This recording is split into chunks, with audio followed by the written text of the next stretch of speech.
Bonjour à toutes et à tous. Je suis très heureuse de vous retrouver en cette rentrée pour le 10e épisode de la météo des marchés du vin réalisé en partenariat avec Business France dans le cadre du plan de relance.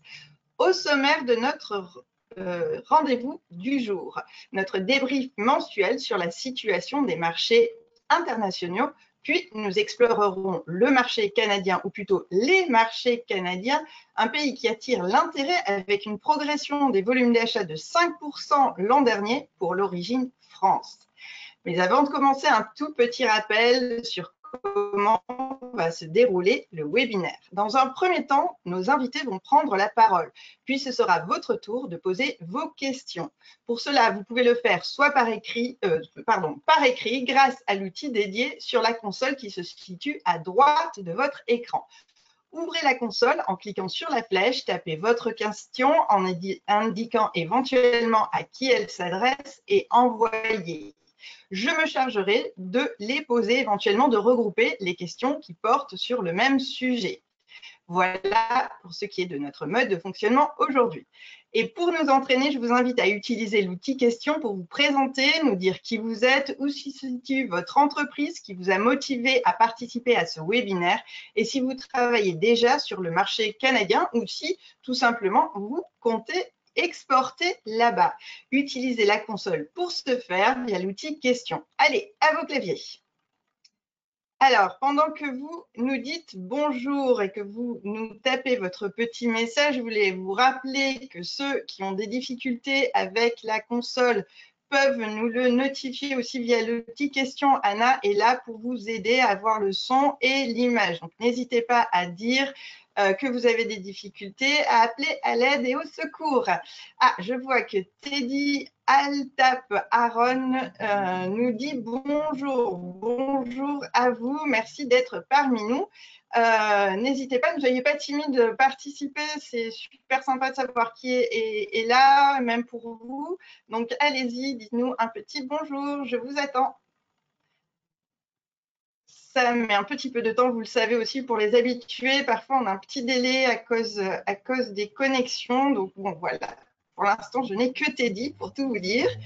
Allez, un petit coucou, ça nous ferait plaisir. Ça n'arrive toujours pas. Ah si, Mélissone Laïa Conin. J'espère que je n'ai pas trop écorché votre nom. Vous êtes des marins à Capestan dans le sud de la France et vous êtes spécialisé dans la vente de vin en vrac. Bonjour à vous. Adrien Boussard est parmi nous, un des grands habitués de notre webinaire. Bonjour Adrien. Mathilde Delafont est chargée de la réglementation export auprès du comité Champagne. Bonjour à la Champagne, très heureuse. Il y a Joanne Curtil également de la maison Curtil, bienvenue. Méline Guénibert qui est spécialisée dans le marketing du vin et qui apparemment est étudiante parce qu'elle nous dit qu'elle souhaite s'orienter vers le commerce export des vins et spiritueux, un très beau projet professionnel. Il y a aussi Sylvie Bulliard qui est avec nous, qui est responsable export de la cave de l'Uni en Bourgogne et de la cave Saint-Désirat dans le Nord-Rhône. Bienvenue à vous. Merci à tous pour votre participation. Je suis super contente de vous retrouver. Alors tout de suite, comme vous le savez peut-être, la clé d'entrée sur le marché canadien, ce sont les agents, un métier d'intermédiaire entre les monopoles, les marchés privés du CHR et vous, les exportateurs. C'est pour cela que nous avons choisi d'inviter des agents à notre webinaire aujourd'hui. Et devinez quoi, ils ne sont pas moins de 3 à être là avec nous. Nous accueillons donc Anne Popov, fondatrice de l'agence Le Savoir Boire, qui est installée en Ontario. Depuis le Québec, c'est Emmanuel Beaucousin, fondateur de l'agence Bonjuvin Choisi, qui nous fera partager son expérience, ainsi que Yannick Tréfaut, qui est fondateur de l'agence Cru Terroir Wine and Spirit et qui opère en Colombie-Britannique. Est également parmi nous Manilei Saito, responsable des vins, bières et spiritueux pour le secteur nord-américain chez Business France, qui nous fera un point économique sur les marchés canadiens. Mais avant d'écouter leur témoignage, notre rendez-vous mensuel, la météo des marchés du vin, en compagnie d'Anna Achard de Business France. Alors, Anna, merci d'être parmi nous. L'été a-t-il modifié la donne sur les marchés? Oui, bonjour à tous et bonjour Marion. Oui, en effet, je dirais que chaque mois a son histoire et je vais vous livrer aujourd'hui une photographie à début septembre, mais il est bien sûr toujours difficile de parler d'une tendance durable. Donc, je dirais que l'été a été marqué par l'effet des vacances et aussi l'effet vaccin. L'effet des vacances qui a bien sûr joué favorablement sur la consommation quand la CHR s'est réouverte quasiment partout, même si on observe des variations selon le pays sur les restrictions qui cadrent en fait le nombre de personnes, par exemple en intérieur, en extérieur. Les vacances sont pour certains pays synonymes de ralentissement de transmission du virus grâce à une météo favorable, le retour des activités en plein air ou peut-être aussi de l'intégration encore plus dans les mœurs des gestes barrières. Mais pour d'autres, un afflux de touristes est synonyme, malgré des restrictions ou des freins pour se déplacer, d'une augmentation du nombre de cas. Et puis l'effet vaccin, bah, bien sûr, la situation sanitaire a été plus favorable un peu partout grâce au taux de vaccination de plus en plus important. Mais avec cela, on observe aussi dans certains pays la mise en œuvre d'une variation d'un système de passe sanitaire. Donc, je vous propose maintenant qu'on regarde quelques pays un par un. Je vais commencer par l'Espagne, le plus proche de la France, donc une destination bien touristique par définition. Donc, la bonne nouvelle, c'est que le nombre de cas journaliers a été divisé par 3 depuis fin juillet. Plus de 70% des Espagnols ont reçu une première dose de vaccin. Donc, c'est un des plus forts pourcentages d'Europe. Et depuis la levée de l'état d'urgence en mai, les décisions sont prises maintenant à l'échelle des communautés autonomes. À Madrid et en Catalogne, par exemple, on a toujours une jauge à appliquer dans le CHR. C'est à 50% en intérieur en Catalogne, par exemple, actuellement. Et dans ce même communauté, on a le couvre-feu qui a été enlevé depuis fin août et les bars peuvent s'ouvrir maintenant jusqu'à minuit et demi. En Allemagne, chaque région continue à gérer la crise différemment. Et donc l'accès aux restaurants et aux lieux publics. Et on voit que le CHR et les grossistes sont dans ce pays toujours assez impactés par la crise. La vaccination dans le pays s'est stagnée à 60% de la population et donc le pays reste globalement très vigilant encore. Depuis le 1er août, tout voyageur de plus de 12 ans qui entre en Allemagne doit fournir un justificatif sanitaire. Et par rapport aux voyageurs qui ont séjourné dans le sud de la France, donc ça nous concerne, une obligation d'auto-quarantaine de 5 jours s'applique pour toute personne non vaccinée ou non guérie. Alors, pour le Royaume-Uni, la levée des restrictions sanitaires de juillet lors du fameux Freedom Day a permis à quasiment tous les restaurants et bars de se réouvrir. Selon une étude de CGA, les chaînes de restaurants semblent mieux récupérées que les indépendants. Et les données Covid semblent en cette première semaine de septembre plutôt encourageantes. Et le nouveau secrétaire d'État à la santé continue du coup à prôner un retour à la normale et de parler d'apprendre à vivre avec le Covid. En Europe du Nord, c'est plutôt positif. Au Danemark, le nombre de cas est stable depuis mi-juillet. Une tendance toujours à la baisse en ce début du mois de septembre. Et du fait que 76% de la population a reçu au moins une dose de vaccin, les mesures sanitaires se sont assouplies. Le Danemark était en effet le pionnier en termes de mise en place d'un pass sanitaire et est désormais le pays qui ne l'impose plus dans la majorité des lieux publics. Et du coup, le port du masque n'est plus obligatoire dans les transports en commun depuis mi-août. Les restaurants et bars sont complètement ouverts et on attend juste la levée des dernières mesures au Danemark vers le 10 septembre. En Suède, le contexte est aussi positif, avec une levée progressive des restrictions. À partir du 1er septembre, la limitation de 8 personnes par table en intérieur a été supprimée. Oui, a été supprimée, ainsi que les plafonds pour les rassemblements publics et privés. Et on apprend également que les ventes au monopole se poursuivent bien. System Bolaget rapporte que la France a gagné des parts de marché ce dernier mois et conforte sa place de deuxième pays fournisseur derrière l'Italie, qui est une progression de quasiment 4% par rapport au premier semestre de cette année.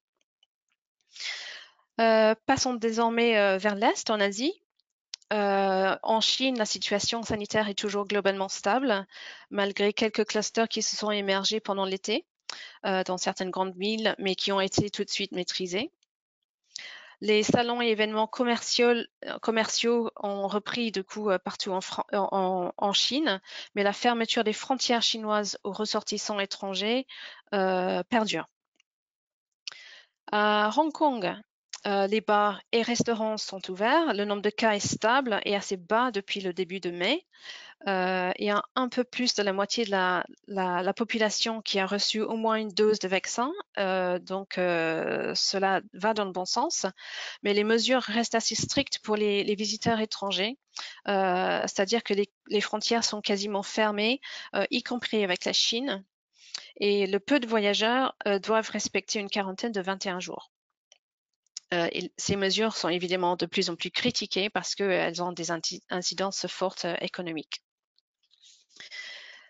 Au Japon, donc après les Jeux olympiques, les Jeux paralympiques se sont déroulés également sans spectateurs. La politique de vaccin qui avait été lancée avec retard par rapport à l'Europe et par rapport aux États-Unis s'est accélérée depuis le début juin. Courant du mois d'août, on avait constaté plus de 80% des personnes de plus de 65 ans bien vaccinées avec deux doses. Et le gouvernement se fixe comme objectif d'avoir vacciné 60% de la population fin septembre. L'état d'urgence, du coup, au Japon est donc toujours applicable dans les grandes agglomérations jusqu'à fin septembre, ce qui implique toujours la fermeture anticipée avec des bars et des restaurants et la limitation sur la vente d'alcool.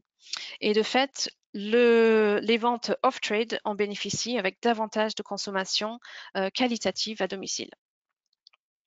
Ailleurs en Asie, en contraste, si je parle du Vietnam quelques instants, la situation est assez critique. Avec la 4e vague du Covid en cours depuis le mois d'avril, plusieurs provinces sont en confinement, surtout dans le sud du pays. Ho Chi Minh Ville est en état d'urgence depuis le 23 août et tous les restaurants et hôtels sont fermés. En revanche, le commerce de produits alimentaires off-trade marche bien sûr. Et donc, ils sont obligés d'accélérer la campagne de vaccination. Parce que pour le moment, il y a très peu de membres de la population qui sont vaccinés. On est encore aux environs de 20%. En Australie, les confinements locaux se poursuivent également. Dans la Nouvelle-Galles du Sud, la partie la plus peuplée de l'Australie, la population est confinée depuis 2 mois maintenant, et cela est prévu de durer au moins jusqu'à la fin septembre.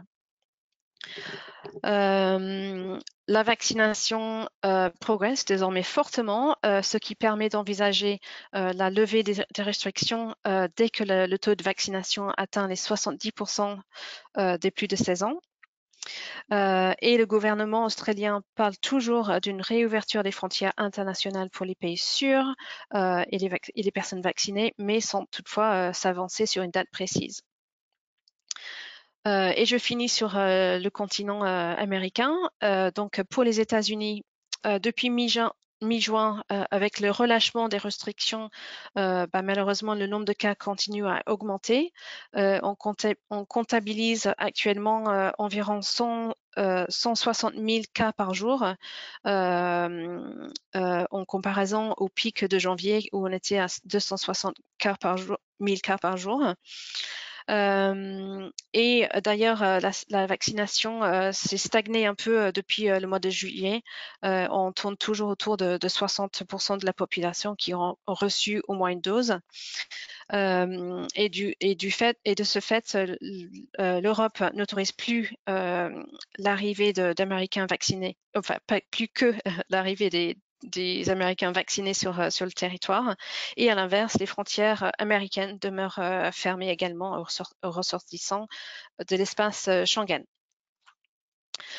Depuis mi-août à New York et en Californie, la vaccination est donc obligatoire pour se rendre au restaurant, en salle et dans une salle de sport. Voilà, donc la situation est assez compliquée. Mais pour une note positive, grâce au moratoire sur les taxes Trump, les exportations françaises vers les États-Unis ont repris. Et je finis au Canada parce que ce pays qui a été longuement confiné depuis cet hiver, avec le pass sanitaire qui est maintenant obligatoire pour accompagner la réouverture et les établissements de consommation, ça fait repartir l'économie. Et avant de passer la parole à nos experts de ce pays, je vous livre une information qui date de seulement hier. Le Canada a annoncé la réouverture effective des frontières avec les ressortissants de l'espace Schengen qui sont doublement vaccinés et qui présentent un test PCR négatif de moins de 72 heures. Voilà, et sur ce, je vous passe la parole à Manilay qui va développer encore plus des informations concernant ce marché canadien.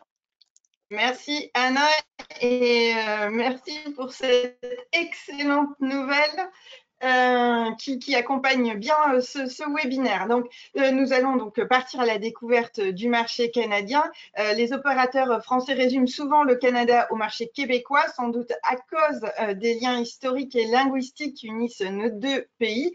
Mais le Canada, c'est bien plus que ça, avec des monopoles d'achat et de distribution des alcools présents pour quasiment les 13 provinces du pays. D'ailleurs, on va tester vos connaissances sur le marché canadien avec un petit sondage et voir si vous connaissez bien le système des monopoles.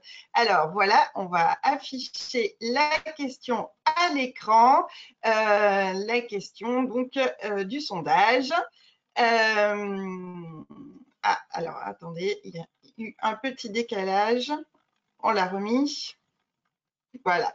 Donc la question et laquelle des provinces suivantes n'est pas régie par un monopole de distribution d'alcool? Est-ce que c'est le Québec, l'Alberta, la Colombie-Britannique ou l'Ontario?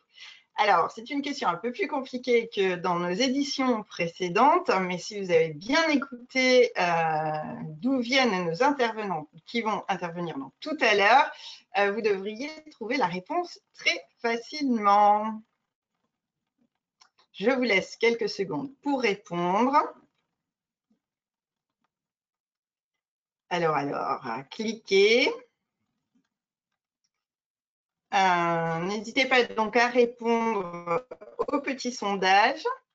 Est-ce que vous le voyez peut-être pas tout à fait encore à l'écran? Donc, je répète la question. Parmi les provinces suivantes, laquelle n'est pas régie par un monopole de distribution des alcools? On a malheureusement un problème technique, donc du coup, on perd. Je suis désolée. Ok, bon, dommage. On serait bien amusé. Bon, mais néanmoins, Manilay, bonjour. Est-ce que vous voulez nous donner la réponse? Bonjour à tous. Eh bien, la bonne réponse est l'Alberta. Merci. Pourquoi l'Alberta? Eh bien, l'Alberta est... Enfin, et il y a effectivement un monopole, bien sûr, en Alberta, mais qui laisse libre cours au système privé de cavistes régir le marché. Donc, l'Alberta est distributeur de licences à ses cavistes. Très bien. Alors, on vous accueille aujourd'hui pour présenter le marché canadien. Donc, je vous laisse nous donner quelques chiffres sur ce marché. C'est entendu. Eh bien, écoutez, en introduction, tout d'abord, donc comme vous l'avez bien indiqué, Marion, il faut garder en tête que le marché canadien est composé de 13 provinces qu'il faut considérer comme 13 marchés distincts. Et en fait, parmi ces 13 provinces, 4 d'entre elles concentre la majorité de la population et donc de la consommation des vins spiritueux.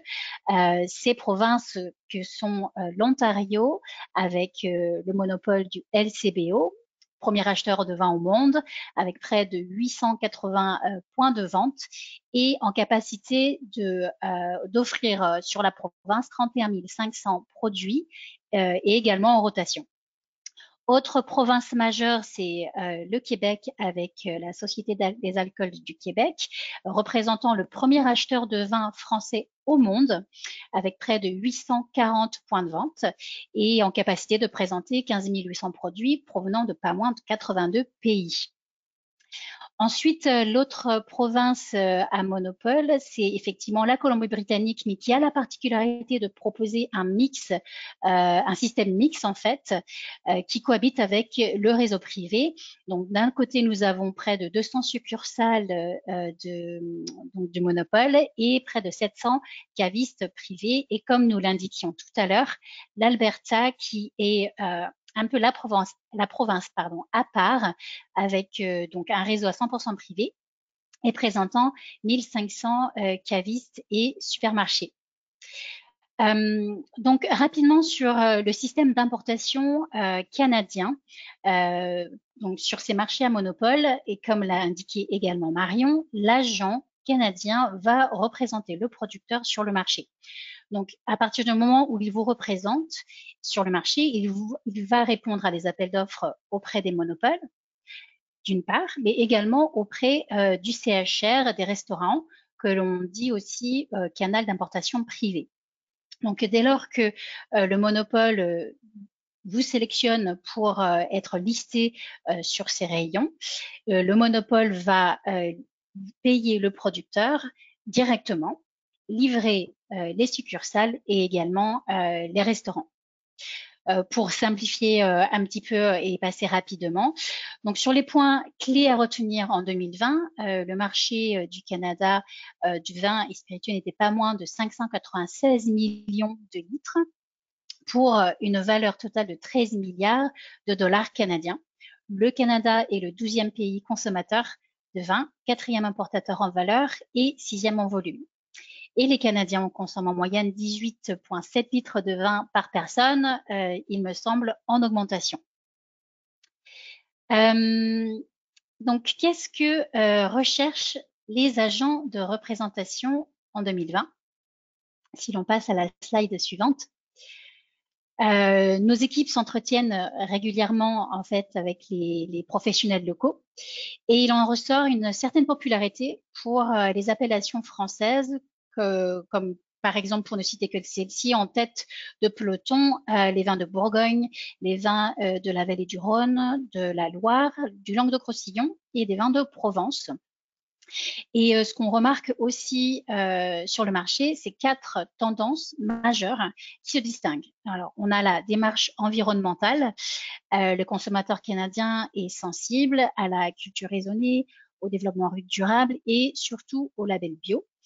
Particulièrement dans le contexte sanitaire actuel où la santé est au cœur des préoccupations. Il va, ce consommateur, également chercher des vins différenciants, diversifiant leur choix en fait de vins et des vins qui vont tendre vers la catégorie premium. Et particulièrement des vins qui vont provenir de producteurs familiaux, donc avec un caractère artisanal. Donc, ces tendances sont en l'occurrence propulsées par l'engouement du e-commerce qui donne aux consommateurs en fait de plus en plus de choix et de rotation sur le marché. Voilà en quelques mots une introduction au marché canadien. Merci beaucoup Mani Lae de cette présentation très éclairante. On a bien compris donc les différents types de monopole. Alors maintenant qu'on a les idées claires à ce sujet, nous accueillons nos 3 agents. Donc Anne Popov, fondatrice de l'agence Le Savoir Boire pour l'Ontario, Emmanuel Beaucousin, fondateur de l'agence Bonjus Vin Choisi pour le Québec, et Yann Tréfaut, fondateur de l'agence Cru Terroir Wine and Spirit pour la Colombie-Britannique. Merci à vous trois d'être parmi nous. Nous allons pouvoir croiser vos différentes expertises pour mieux cerner ces marchés. Alors, une première question pour qu'on ait bien les idées claires sur la culture des différentes provinces. En quelques mots-clés, 3 si possible, pouvez-vous nous décrire la culture épicurienne de vos provinces respectives? Anne, peut-être pour commencer? Merci Marion, bonjour à tous, merci tous d'être là, de nous écouter et de nous donner la parole pour vous présenter un peu le marché canadien du côté vin. Pour la première question, je dirais pour l'Ontario, parce que je suis basée en Ontario. L'Ontario est une province anglophone essentiellement, et une province avec énormément d'immigrants, d'immigration et de personnes qui s'installent de partout dans le monde. Donc pour moi, je dirais le premier mot pour décrire un petit peu tout ça, c'est le multiculturalisme, aussi bien dans la vie, mais aussi dans le choix des nourritures, des mets, des épiceries, des restaurants. Je dirais aussi ce qui marche très bien, et c'est surtout depuis le Covid, c'est les plats à emporter, les plats à commander chez soi à la maison et le fast food, on mange rapidement. Et dernièrement, je dirais qu'en ce qui concerne la restauration, de plus en plus, c'est plutôt du genre informel. La restauration haut de gamme existe bien sûr, mais surtout à Toronto, mais je dirais que vraiment beaucoup de gens mangent beaucoup plus sur le pouce et de façon plus informelle, des petits plats, un verre de vin et rien de trop chichi. Voilà. Merci. On passe au Québec avec Emmanuel. Oui, bonjour. Alors le Québec est différent de l'Ontario. Ils aiment beaucoup les nouveautés ici. Beaucoup de vins français, des micro-appellations, la mode du vin orange. Ils adorent énormément les nouveautés et il y en a très souvent pour le Québec. Merci. Et Yannick, alors, en Colombie-Britannique? Oui, bonjour à tous. Bah, écoutez, moi, je m'accorde bien avec Anne. On est plus ou moins sur les mêmes lignes, et Emmanuel aussi. Le Canada est de manière une cuisine très diversifiée. C'est vrai qu'il y a des groupes ethniques. C'est aussi côté épicurien très accessible.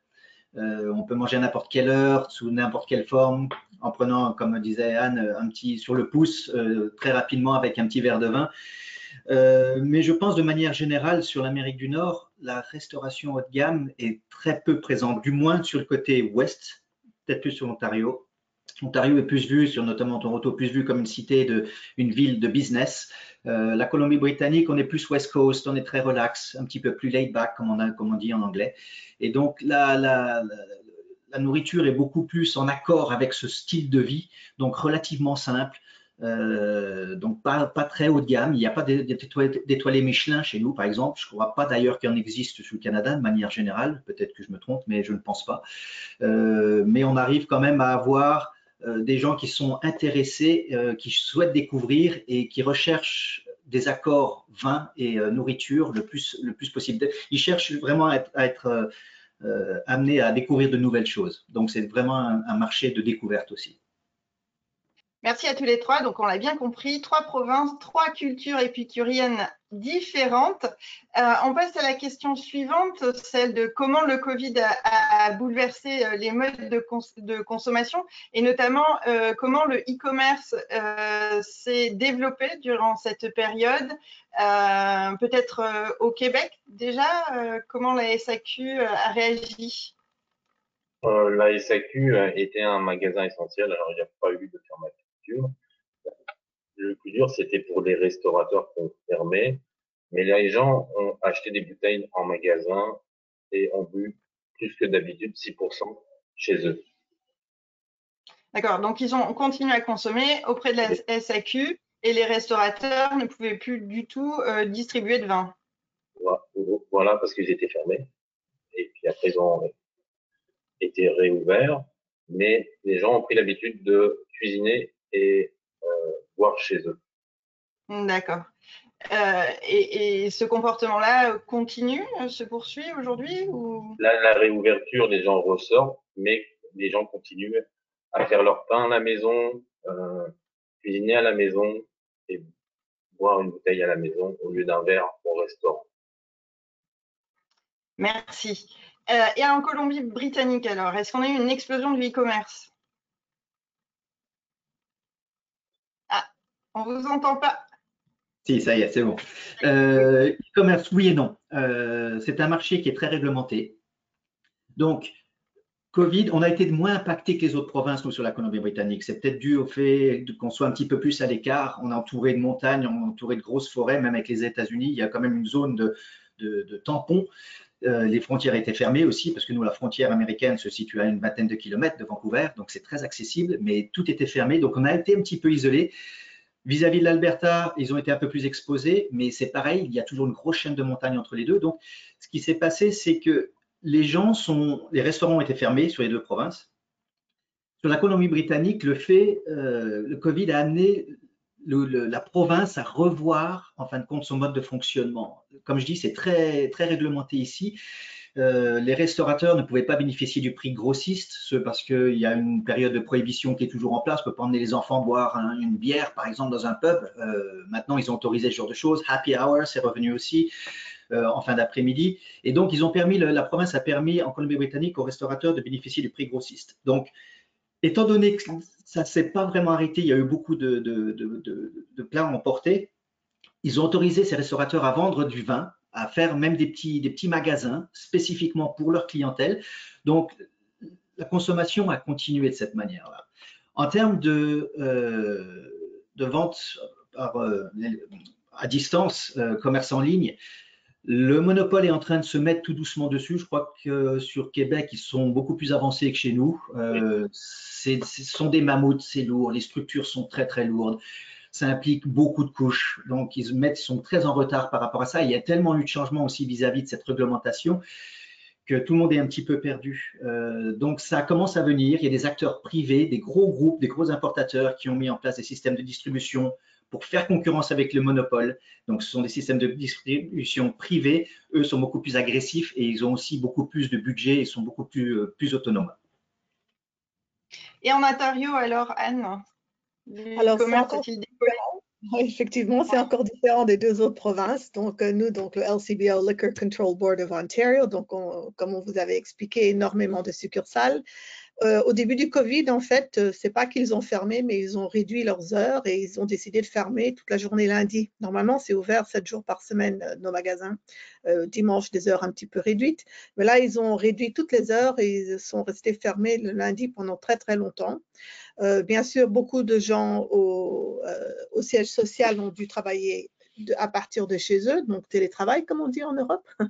Et ça aussi, ça a eu beaucoup d'effets sur les achats, les distributions, enfin, toute la logistique d'acheter et de vendre du vin. Et forcément, à cause des heures réduites dans les magasins, les gens, et également le nombre de personnes qui pouvaient être présentes dans un magasin à tout moment, donc c'était à 25% de capacité à un moment donné. On fait la file à l'extérieur, les masques, toutes les mesures sanitaires, et puis en fait, on mettait des petites flèches partout par terre, il fallait suivre le chemin et puis sortir pour payer à la caisse. Les caissiers étaient bien protégés avec pratiquement des pare-balles en plexiglas, etc. Et en fait, le résultat de tout cela, c'est que les gens ne se promenaient plus. Ils allaient pour acheter ce dont ils avaient besoin. Donc, ils achetaient ce qu'ils connaissaient et ils le faisaient très rapidement. Alors, le e-commerce, bien sûr, a pris de l'envergure pendant cette période, mais comme expliquait Yannick, le système dans tous nos monopoles et dans toutes nos provinces est quand même assez lourd et c'est très difficile de changer aussi rapidement des éléments qui existaient mais n'étaient pas peut-être à la hauteur de la demande suite au Covid. Donc voilà, donc ça c'est un petit peu ce qui s'est passé au niveau des magasins LCBO. Par contre, la restauration, pareil que dans les autres provinces, les restaurants ont tous dû fermer. Mais ce qu'ils ont dû faire, c'est préparer des plats à emporter. Et les petits restaurants qui ont pu pivoter rapidement, ils ont réussi, mais pas tout le monde a pu le faire. Il fallait voir aussi le côté financier et les possibilités de le faire. Et temporairement, le gouvernement ontarien a permis aux restaurants de vendre du vin avec les plats à emporter et ce qui était livré. Donc ça, c'était une chose qui a permis à beaucoup de restaurants de survivre. Et à cause de cela, ils ont pu un petit peu pivoter également en épicerie. il y a beaucoup de petits restaurants qui sont devenus des épiceries où ils pouvaient vendre leur vin, ainsi que des plats préparés, ainsi que des conserves, enfin tout ce qui s'est fait en stock dans leur magasin, et même des fruits et des légumes. Donc littéralement, c'était une façon de survivre.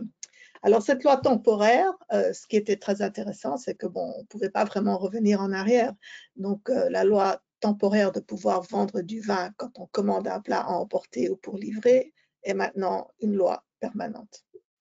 Donc on pourrait interpréter peut-être même qu'on avance à tout petit pas vers une certaine libéralisation sur l'alcool en Ontario. Merci. Alors, on a bien compris comment ça s'est passé durant le Covid. Aujourd'hui, comment les monopoles réagissent-ils? Est-ce qu'ils sont passés aux achats? Si oui, sur quel profil de vin? Quelles sont les régions recherchées et celles qui n'ont pas vraiment la cote? Peut-être on va se tourner vers le Québec avec Emmanuel. Vous avez commencé à donner des éléments de réponse dans votre première réponse. Vous nous avez parlé que les Québécois recherchaient des vins très spéciaux, des vins plutôt confidentiels. Vous pouvez nous en dire plus? Actuellement, la SAQ est à la recherche de vins nature. Il y a 2 ou 3 ans, c'était pas du tout d'actualité. Des vins oranges, comme je disais tout à l'heure, des pétnates en petite quantité, et les grosses régions comme Bordeaux sont plutôt à la baisse, la Bourgogne à la hausse, le Languedoc à la hausse aussi, par rapport à il y a 5 ans. D'accord. Et cet engouement pour les vins bio, les vins oranges, etc., c'est dû à quoi? C'est dû par rapport aux autres provinces, l'acheteur québécois a besoin de toujours du nouveau, tout le temps du nouveau. D'accord. C'est la soif vraiment de découvrir toujours autre chose. En fait, il n'est Vous pas allez sur la page fidèle. web de la SAQ, la thématique de cette semaine, c'est les vins nature. En grand, c'est écrit en grand. D'accord. Et en Colombie-Britannique, Yannick? À l'heure actuelle, il n'y a pas vraiment de recherche. Nous, la différence qu'on a entre la Colombie-Britannique et on va dire l'Est du Canada, donc l'Ouest et l'Est, c'est qu'on est beaucoup plus influencé par une consommation nord-américaine. Donc on voit beaucoup plus de vins nord-américains. Le profil du consommateur cherche des gros vins, des gros rouges ou des vins qui sont faits de manière très différente. Donc la plupart des appels d'offres partent pour ce genre de produits. La France, comme l'Italie, ce sont les 2 régions qu'on peut mettre dans le même panier en fait, sont considérées comme des régions premium. Donc il n'y a pas tellement d'appels d'offres, sauf sur vraiment des coups saisonniers comme le rosé par exemple. Mais pour le reste, on va dire que déjà ce qui est important aussi à dire, c'est que l'acheteuse pour le BCLDB, donc pour le monopole, est une Master of Wine. Ça a été la première Master of Wine sur l'ouest du Canada. Donc c'est une personne qui est très orientée produit, qui connaît très bien les produits. Elle a des comptes à rendre à une structure quand même qui est le BCLDB, mais elle sait où aller chercher les produits. Donc leur méthode d'achat, c'est plus, notamment pour elles, c'est plus d'acheter en ad hoc, c'est-à-dire que les importateurs trouvent des produits qui peuvent remplir peut-être une niche, un petit besoin. Par exemple, moi j'ai listé un cerdon, il n'y avait pas de cerdon sur donc Bugey, de la région de Bugey, il n'y avait pas de cerdon sur l'ouest du Canada. J'ai trouvé ce produit-là, ça a été listé, one time buy, on essaye, et si ça tourne bien, on peut peut-être évoluer vers quelque chose de plus régulier. Donc après, c'est aussi à l'importateur, avec son réseau, de faire prendre conscience que le produit est là, que c'est un nouveau produit, enfin nouveau pour le marché, que ça peut répondre à certains goûts, qu'on peut l'utiliser, c'est très versatile, qu'on peut consommer ce produit de manière différente. Mais à l'heure actuelle, comme je dis, donc le BCLDB n'achète pas trop. Il y a eu un énorme décalage avec tous les problèmes logistiques qu'on a eu auxquels on a fait face dernièrement. Tous les vins qui devaient arriver en juin sont arrivés fin août. Donc, à l'heure actuelle, on est sur un stand-by, on est sur en attente pour voir exactement comment les produits vont bouger. Et on attend. Pour l'instant, on est en attente. Voilà. Et en Ontario, Anne, ça se passe comment? En Ontario, un petit peu comme dit Yannick, nous, on est une province qui regarde fort vers les vins du Nouveau Monde, la Californie, bien sûr, l'Australie, l'Afrique du Sud, l'Amérique latine et bien sûr l'Ontario, puisqu'on produit du vin en Ontario. Et les achats, ils ont pas mal ralenti pendant le Covid. Ils commencent peut-être un petit peu à reprendre, mais ça dépend des régions et du type. Ce que je n'ai pas dit précédemment, c'est qu'avec le Covid, quand les gens achetaient leur vin, ils ont pivoté sur les grands formats. Le prix était devenu important. Et puis, les grandes marques, les marques qu'ils connaissaient. Donc, il n'y avait vraiment plus beaucoup d'opportunités pour découvrir des nouveaux vins et le LCBO a acheté en conséquence. Ils ont acheté ce qu'ils savaient que les gens achèteraient sans réfléchir. Donc, c'est bien d'un côté pour eux, mais ce n'est pas vraiment bien pour les gens qui sont un petit peu plus connaisseurs ou qui discernent un peu mieux les vins qu'ils aimeraient boire.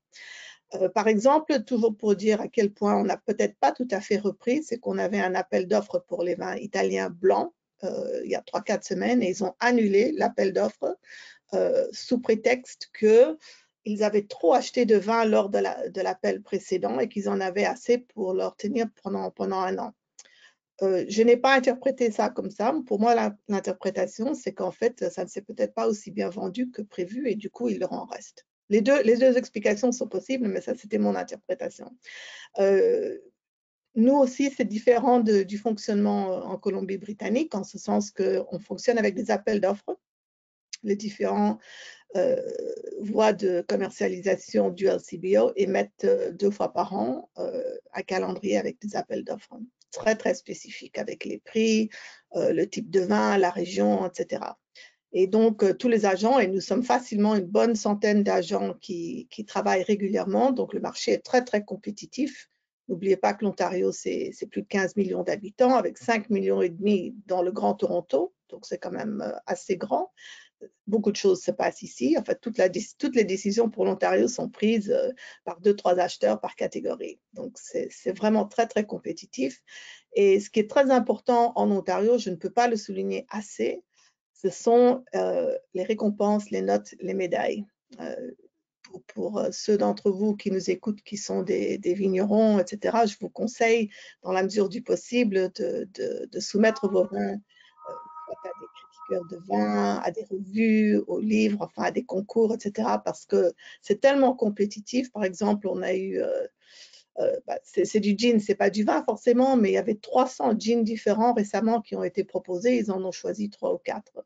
Sur quelle base? Eh bien, ils vont regarder les notes. Ils vont regarder parce qu'ils ne peuvent pas choisir 15 à 20 gins listés, c'est trop, ils ne peuvent pas. Et c'est très semblable pour le vin. Donc, ça, c'est très important. Également, donc, comme je disais, la France n'a pas un super grand part de marché de la même façon qu'au Québec et peut-être en Colombie-Britannique parce que nous avons justement tous ces autres pays qui ont des vins et qui plaisent au profil des gens qui dégustent le vin ici.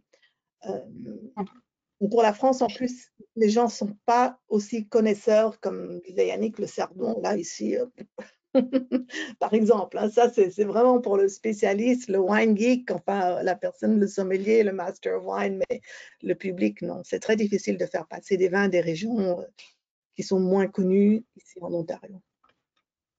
En préparant ce webinaire, vous m'aviez expliqué qu'il y avait plusieurs types d'appels d'offres et que pour certains, ce n'était pas forcément des gros volumes et que là, les producteurs français pouvaient peut-être jouer leur carte.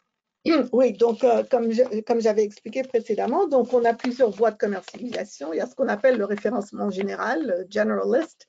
Là, ce sont des vins plutôt des vins de supermarché, donc vraiment du gros volume, des grandes marques, une bonne distribution, énormément de budget marketing derrière pour promouvoir le vin. La section France, il y a une vingtaine, 25 produits. C'est pas énorme, hein, vous allez me dire. Et puis bon, ce sont vraiment pour la plupart des vins, oui, des vins de supermarché. Je ne dis rien contre les vins de supermarché, hein, c'est pas ça que je veux dire, mais c'est un niveau différent de vin.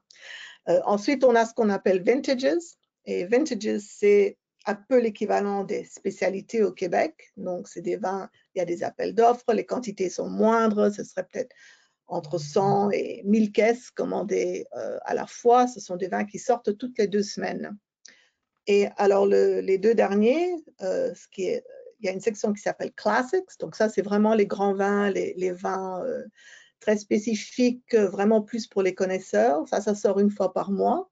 Pareil, là, tout est sur la note. Hein. Il faut du Parker, il faut du Jancis Robinson, Wine Enthusiast, Wine Spectator. C'est vraiment important d'avoir des critiques des grands écrivains anglophones. Malheureusement, c'est comme ça. Et puis le dernier, c'est ce qu'on appelle Destination Collection e-commerce. Et là, ils achètent vraiment des très petites quantités. Ce sont 10, 20, 30 caisses. Ça, c'est une excellente façon de rentrer dans le marché, mais c'est également devenu très, très compétitif parce que maintenant, Destination Collection e-commerce est devenu un petit peu l'endroit où on peut proposer des vins qui n'ont pas été acceptés par Vintages. Parce que Vintages est devenu un petit peu mainstream, donc plus, comment on dirait ça en français, mainstream? C'est plus grande marque, je dirais. Des marques plus connues. Grande marque. Voilà, c'est ça. Et Destination Collection e-commerce, là, ça peut vraiment être encore des marques qui ne sont absolument pas connues, pas du tout. Par exemple, j'ai eu une chance folle, j'ai réussi à faire entrer 2 vins du Jura, ce qui est exceptionnel. Pas beaucoup, hein, 20 caisses ou 30 caisses de 6, c'est pas beaucoup, mais c'est un début. Et la différence aussi, c'est que dans Destination Collection et e-commerce, c'est à l'agent de faire la promotion. Le LCBO ne fera aucune promotion pour les vins qui sont en ligne et ou dans les magasins Destination Collection. Donc, par exemple, ils ont choisi des magasins où on trouvera tous les vins français en Ontario se trouveront dans un magasin spécifique. Et pour une raison qui m'échappe, ce magasin est à Ottawa. Pour moi, c'est du non-sens. Emmanuel, je ne sais pas ce que vous en pensez là, mais c'est pas forcément pour moi l'endroit le plus stratégique de mettre une super grande sélection de vins français, mais c'est comme ça. Et donc toutes les grandes régions, donc l'Italie a un magasin dans la banlieue de Toronto, on a l'Espagne, c'est ici près de chez moi, le Portugal n'est pas loin de chez moi non plus. Ils essayent de les mettre en principe où il y a une grande concentration d'immigrés de ces pays-là, mais je ne suis pas certaine que c'est comme ça que tous les magasins ont été choisis. Donc, ça, je dirais que ce sont les voies de commercialisation les plus importantes à connaître auprès du LCBO. Et Emmanuel, Yannick, Anne aborde la question de la valeur de la prescription. Est-ce que sur vos provinces, sur les monopoles de vos provinces, la prescription compte? Est-ce que c'est plutôt une prescription anglophone ou la presse française compte aussi? Qui veut commencer à réagir? Yannick, par exemple. Maintenant, tout le monde est connecté, on est tous sur un téléphone, on peut scanner une bouteille, vous avez des sites comme Vivino, où vous pouvez voir des comptes rendus de dégustation, des notes, pas forcément faites par des professionnels, mais par des gens comme vous et moi qui consomment du vin, quoi. On va dire qu'effectivement, les notes sont toujours très importantes parce que c'est très concurrentiel. Anne l'a très bien dit, il faut se diversifier et c'est vrai que si vous devez choisir entre un Sauvignon blanc Centre-Loire et puis qui est complètement inconnu avec une étiquette simple avec simplement marqué Sauvignon blanc sur l'étiquette et vous faites concurrence avec un vin du Chili qui est un Sauvignon blanc qui a 95 points Parker ou James Suckling ou peu importe qui c'est, je ne parle pas du prix, hein, je parle que de ça parce que le prix aussi joue un rôle important, bon, ben, le consommateur ici va partir systématiquement vers le chilien, il ne va pas partir vers le français. Parce que il n'y a pas de point de référence. Et ça va amener à la question suivante. Après, c'est vrai qu'il faut que le domaine, les gens qui cherchent à exporter, jouent le jeu à l'international. C'est-à-dire qu'il faut adapter les étiquettes, il faut présenter les vins pour pouvoir avoir des points, il faut changer d'étiquette aussi, avoir une jolie petite étiquette, parce ils font concurrence à des produits qui se vendent plus facilement et qui sont beaucoup plus marketés. Voilà. Et c'est ça que les domaines en France doivent bien avoir en tête, même si c'est un tout petit domaine, ayez un principe de marketing, une vision, un angle de marketing. On ne peut pas dire, oh ben nous, ça se vend chez nous, ça va se vendre là-bas. Non, non, ça se passe pas comme ça, en fait. Donc, la presse anglophone est pour nous très importante. Il n'y a pas de français ici. On a une petite communauté française, mais personne ne parle français. Donc, c'est anglophone chez nous. Et au Québec, alors, Emmanuel? Au Québec, il y a beaucoup plus de Français. L'ARVF joue beaucoup. Il y a des thématiques pareilles pour vente en ligne sur des produits qui ont eu des bonnes récompenses sur la RVF, le guide d'achat, et les concours comme la Foire agricole de Paris, l'OMIO, et des concours reconnus par la SAQ. Ils achètent plus avec des références de concours français par rapport aux deux autres provinces.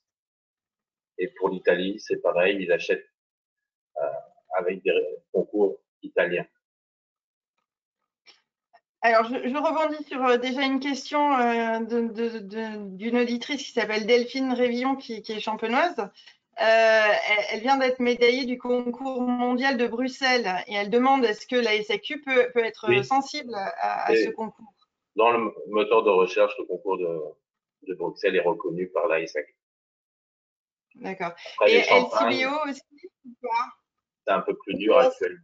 C'est reconnu aussi, mais moins.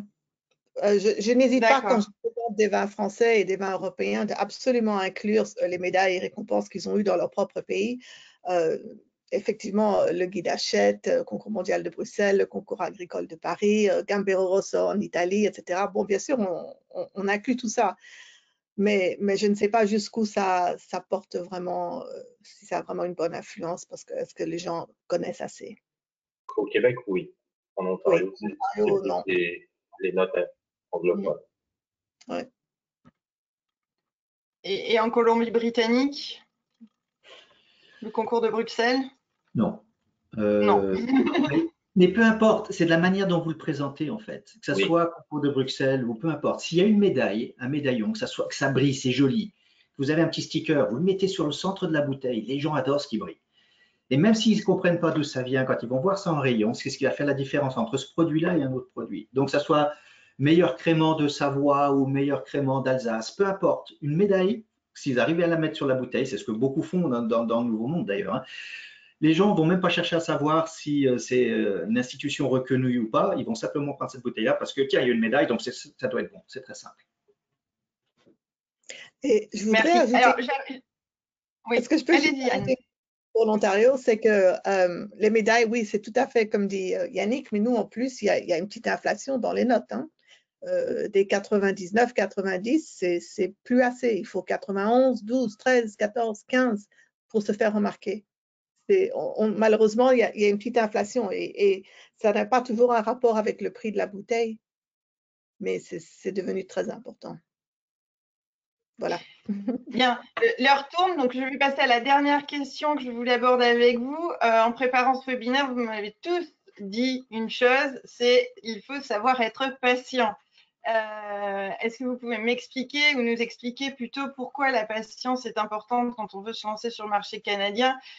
Combien de temps ça prend de finalement se faire référencer? On commence par la Colombie-Britannique. Ça peut prendre, bon, on ne parle pas de côté logistique. Logistique, cette année, a tout déstabilisé. Mais on va dire, pour un lancement de produits nouveaux, quand on est sur des produits un petit peu plus exclusifs, Cerdon est un exemple, Savoie, Jura. Moi, mon portefeuille est constitué de petits domaines, donc de produits très intéressants au point de vue sommelier. Je suis vraiment axé. Je fais pas beaucoup de commercial, en fait. J'ai une ou deux marques, grandes maisons commerciales, mais autrement, tout le reste, ce sont des petits producteurs. Mais attendez, j'ai perdu le fil de ce que je voulais dire. Donc, c'est combien de temps il faut prévoir finalement pour se faire référencer? Il faut compter entre 10, une année, on va dire, voilà, 12 mois. 10 à une mois, année. le temps que le produit arrive, le temps que le produit se vende, qu'on communique dessus. En plus de ça, si on a des échantillons, on peut communiquer peut-être un petit peu plus vite, faire des offres de prix pour forcer le consommateur à s'orienter vers ce produit pour l'achat. Et essayer de répéter la commande, répéter l'acte d'achat en fait. Parce que amener un produit une fois dans un marché, c'est bien. Mais ce qui est intéressant, c'est de pouvoir le renouveler.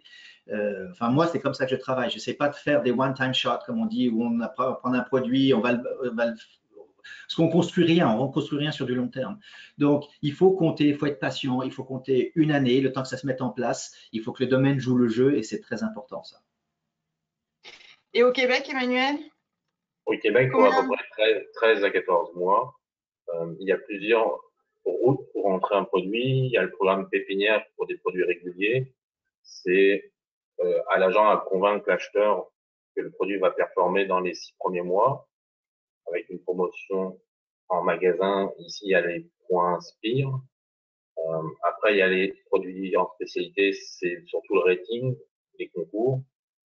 Et aujourd'hui, la nouvelle mode de la SAQ, c'est des produits français embouteillés au Québec ont plus de points pour être sélectionnés pour le développement durable, ils appellent ça. Acheter des matières sèches ici, embouteillées au Québec, ça c'est tout nouveau. Et ils vont aller de plus en plus là-dessus. D'accord. Et Anne? Je dirais chez nous en Ontario, ce serait au plus court, au plus rapide, à peu près 7-8 mois.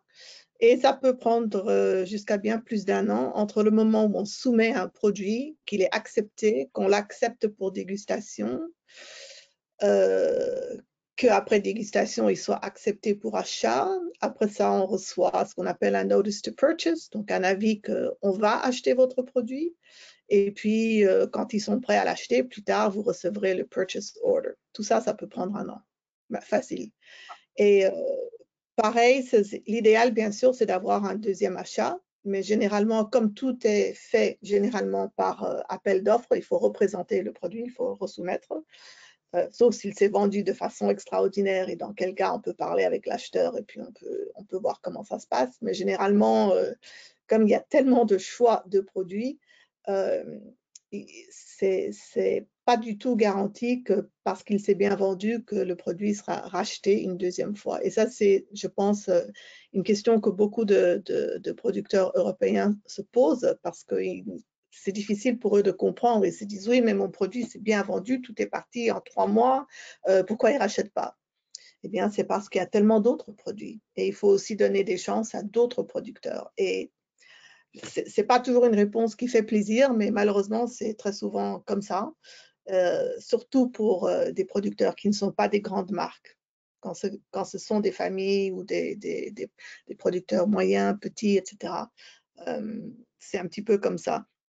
Donc oui, il faut être extrêmement patient. Généralement, quand quelqu'un engage une relation avec un agent pour la première fois dans une province, quelle qu'elle soit, je pense, et messieurs, vous pouvez me contredire, il faut quand même donner au moins 2 ans à l'agent pour essayer de réussir de faire entrer le produit dans le marché.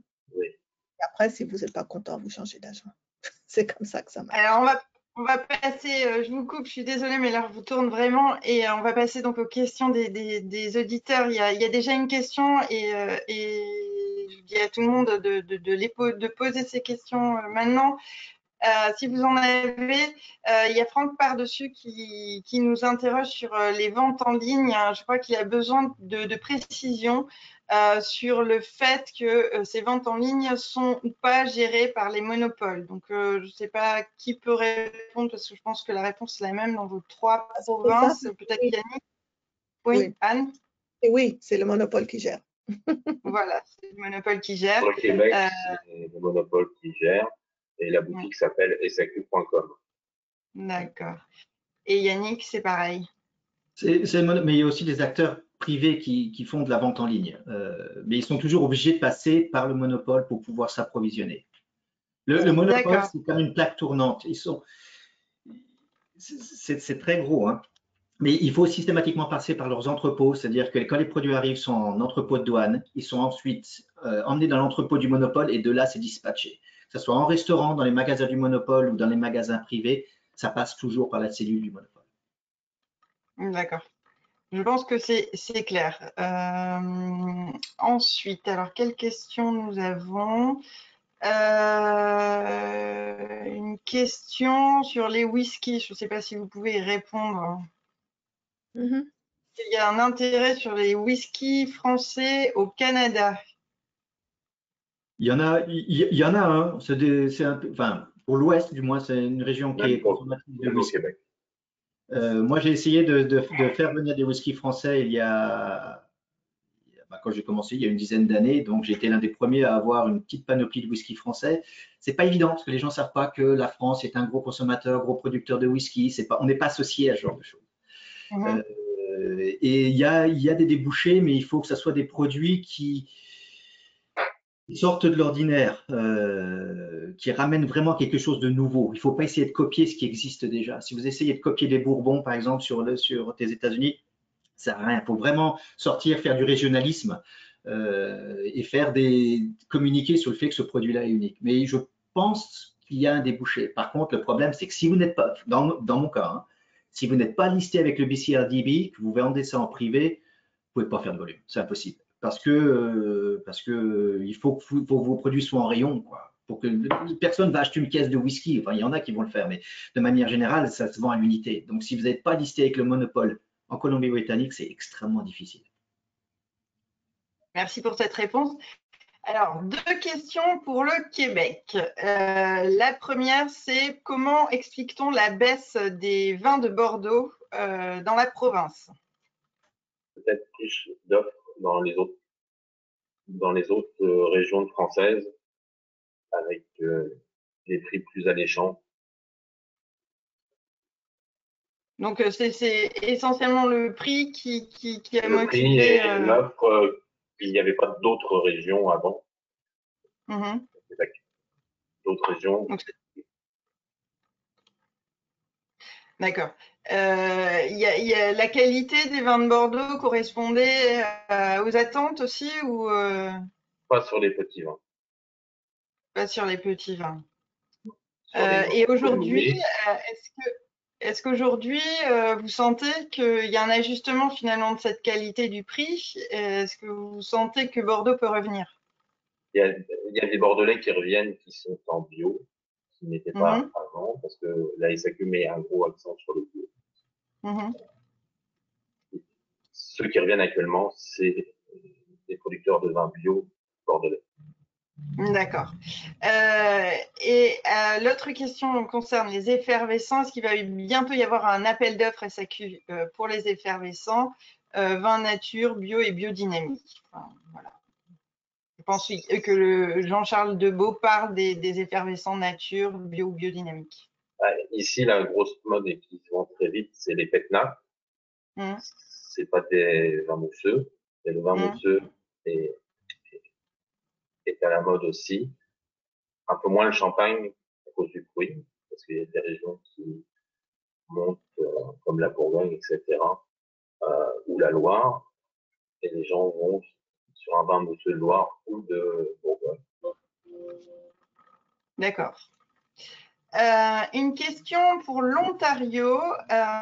Sylvie Bullière nous dit, il me semble que la législation a évolué récemment en Ontario pour les importations privées pour les restaurants. Est-ce que vous avez des précisions? Donc, Anne, je vous laisse répondre.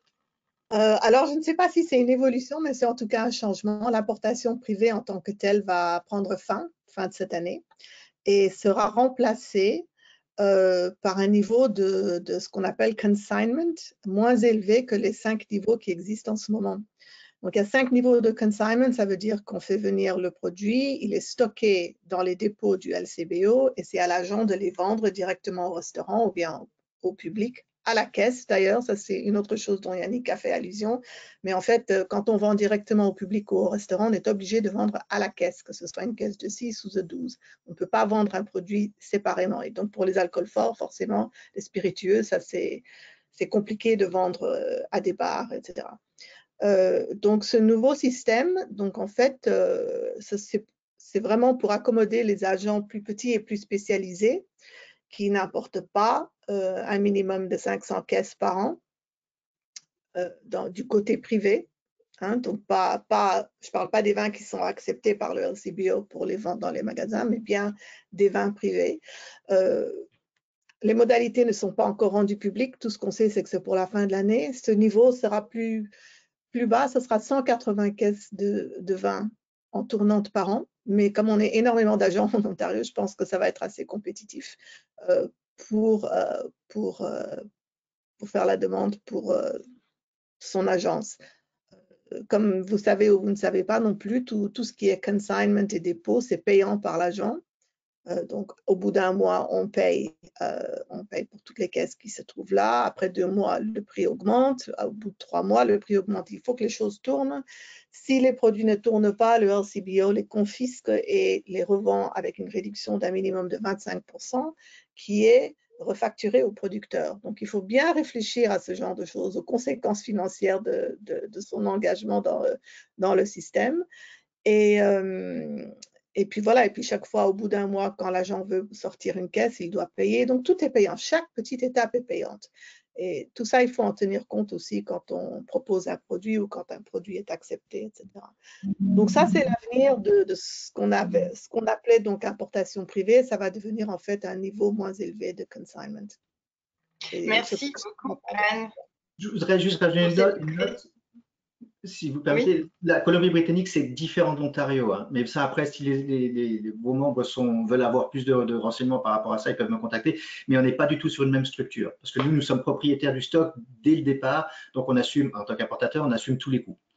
Et le BCRDB, le monopole, ne peut pas saisir et puis discounter, forcer la vente. Ça n'existe pas chez nous. Mais c'est un autre sujet. Au Québec, c'est nous qui payons la commande, le jour de la commande. Et si on les a pas vendus au bout de 210 jours, la SAQ saisit les produits et les détruit. Et nous perdons notre dépôt.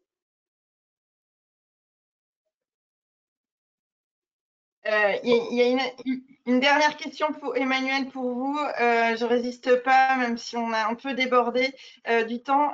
Quels sont, selon vous, les exemples de concepts novateurs attendus par la SAQ, notamment en termes de packaging sur leur plan d'assortiment, pardon. Est-ce que il y a juste à regarder la page de SAQ.com avec les produits nature dans ce moment. Il y a des étiquettes qui ont dû être dessinées par des enfants. Ça, c'est la mode. D'accord. Donc, chers auditeurs, faites dessiner vos enfants, achetez un paquet de feutres et vous aurez votre étiquette SAQ, j'ai bien compris. Bon, je vais refermer ce webinaire sur ce petit trait d'humour. Merci, chers auditeurs, pour votre participation une nouvelle fois au top. Merci également à Anna, Manilae, Anne, Emmanuel et Yannick pour la qualité des informations que vous avez partagées avec nous. J'espère que le marché canadien est plus clair pour vous et que ce webinaire vous a apporté matière à réflexion pour votre stratégie export. Le webinaire d'aujourd'hui sera bien sûr disponible en replay sur Vitisphère. Vous pourrez ainsi le partager autour de vous et sur les réseaux sociaux. Et vous recevrez dès demain un lien pour le visionner à nouveau. Je vous rappelle également que vous pouvez télécharger la présentation via la console. Alors, en quittant ce webinaire, vous le savez, un petit questionnaire va vous être proposé. Vous le savez, il est très utile pour nous. Prenez quelques minutes, s'il vous plaît, pour le remplir. Merci à vous. On se retrouve dans 2 semaines pour notre webinaire spécial effervescent, de quoi préparer la commercialisation de fin d'année. En attendant, bonne vendange à tous, même si elle est souvent décevante cette année. Et je vous dis au 22 septembre pour une plongée dans l'univers des bulles. À très vite. Merci, au revoir. Bonne fin de soirée. Merci. Au revoir.